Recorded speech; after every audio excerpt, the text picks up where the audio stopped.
Class 10th में हमारा chapter number जो 3 है ना, pair of linear equations in two variables. इसमें एक कॉन्सेप्ट है भाई, एक कॉन्सेप्ट है कि हमें पेयर ऑफ लीनियर इक्वेशन दे देगा, कोई दो इक्वेशन दे देगा और पूछ देता है पहला कि ये कंसिस्टेंट है कि नहीं है, अगर कंसिस्टेंट है तो इसके कितने सॉल्यूशंस हैं, दूसरा पूछ देता है इनकंसिस्टेंट है कि कंसिस्टेंट है। ठीक, अगर इस कंडीशन की बात करें तो कंसिस्टेंट होने के लिए दो बातें भाई। कंसिस्टेंट कब कब होगा, तो कंसिस्टेंट होने की दो पॉसिबिलिटीज है, कंसिस्टेंट होने की दो पॉसिबिलिटीज है। पहला, अगर उसके पास एक ही सॉल्यूशन हो, ओनली वन सॉल्यूशन, केवल एक ही सॉल्यूशन हो तब भी कंसिस्टेंट हो जाएगा।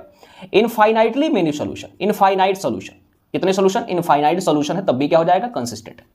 अगर ओनली वन सॉल्यूशन की बात करें तो अगर हमारे पास a1 अपॉन a2 का जो रेशियो है b1 अपॉन b2 के रेशियो के बराबर नहीं है तो हम बोल देंगे क्या है ये, इसके पास केवल और केवल एक ही सॉल्यूशन है तो ये कंसिस्टेंट होगा। तो कंसिस्टेंट के लिए एक सॉल्यूशन हो या फिर infinite number of solution, Anant solution हो, उससे कोई फर्क नहीं पड़ता, वो कंसिस्टेंट ही होगा। ठीक, तो एक सॉल्यूशन भी है तो कंसिस्टेंट। अब इसका जो ग्राफ होगा ना, उस ग्राफ की पहचान क्या है, एक हमारा पहला इक्वेशन ग्राफ और ये हो गया दूसरा इक्वेशन ग्राफ। अगर एक जगह पे ये कट कर रहे हैं, तो ये क्या हो जाएंगे भैया, ओनली वन सॉल्यूशन वाले और हो जाएंगे कंसिस्टेंट। फिर इनफाइनाइटली मेनी सॉल्यूशन की बात करें हम तो a1 upon a2 equal to में b1 upon b2 equal to में c1 अपॉन c2 है। अगर ये तीनों ही रेशियोज एक दूसरे के बराबर हैं, तो हम बोल देंगे क्या हो जाएगा, ये इनफाइनाइटली मेनी सॉल्यूशंस हो जाएंगे। इसका ग्राफ कैसा होगा, ये पहला इक्वेशन, ये पहले इक्वेशन का ग्राफ, इसी के ऊपर अगर दूसरे इक्वेशन का भी ग्राफ है तो हम बोल देंगे इसके पास कैसे सॉल्यूशन है जी, इनफाइनाइटली मेनी सॉल्यूशन, और ये अभी भी क्या है, कंसिस्टेंट। तो कंसिस्टेंट के दो कंडीशन, एक आपका अगर एक भी सॉल्यूशन है तब भी कंसिस्टेंट है, इनफाइनाइटली मेनी सॉल्यूशन है तब भी कंसिस्टेंट है।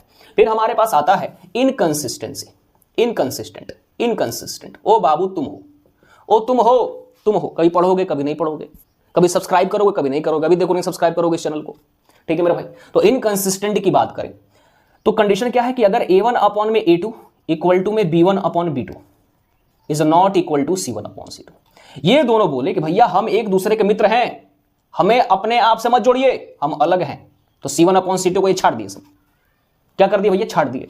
तो a1 upon a2 equal to में b1 अपॉन b2 हो but not equal to c1 upon c2 हो, तो उसके पास क्या हो जाएगा, नो सॉल्यूशन। क्या हो जाएगा भैया, एक भी सॉल्यूशन मौजूद नहीं है।